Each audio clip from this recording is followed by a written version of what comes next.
এইবাৰ আমাৰ অকণমান ডাঙৰ হৈছে, সেইকাৰণে পূজা চাবলৈ বুলি ওলাইছে একদম সাজি কাচি। আৰু ভণ্টিও পিছে বেংগলৰতে ওচৰতে হোৱা পূজাস্থলীলৈ লৈ গৈছিলে, তাতো পিছে জুবিন দাৰ শ্ৰদ্ধাঞ্জলি অনুষ্ঠান আয়োজন কৰা হৈছিলে। সেমেকা চকুহালে বহুত সময় পূজাস্থলীত থাকিবলৈ অনুমতি নিদিয়াৰ বাবে তাই চিধাই ঘৰ পালেহি। আৰু ময়ো ইয়াত দেখোন পূজা চাবলৈ বুলি নিজকে মনটো মনাব নোৱাৰিলোঁ। সেই ঘৰৰ পৰা দেৱীমালৈ প্ৰণাম এভাগ আগবঢ়ালোঁ। ইমান মৰমীয়াল, ইমান ধেমেলীয়া, ইমান ষ্টাইলিছ মানুহজন ক'ৰ পৰা আহিছিল বাৰু, ক'ত গুচি গ'ল? কিন্তু আমাক শিকাই থৈ গ'ল আমি জীৱ জন্তু ইজনে সিজনক বা প্ৰকৃতিৰ লগত কেনেকৈ কথা পাতিব লাগে বা কেনেকৈ মৰম কৰিব লাগে আমাক জীয়াব শিকালে।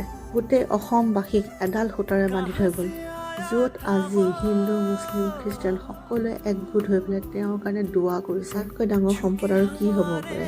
তেওঁ আমাক বহুত শিকালে, বহুত দি থৈ গ'ল। কিন্তু আমি অসমবাসীয়ে তেওঁৰ কাৰণে কি কৰিব পাৰোঁ বাৰু?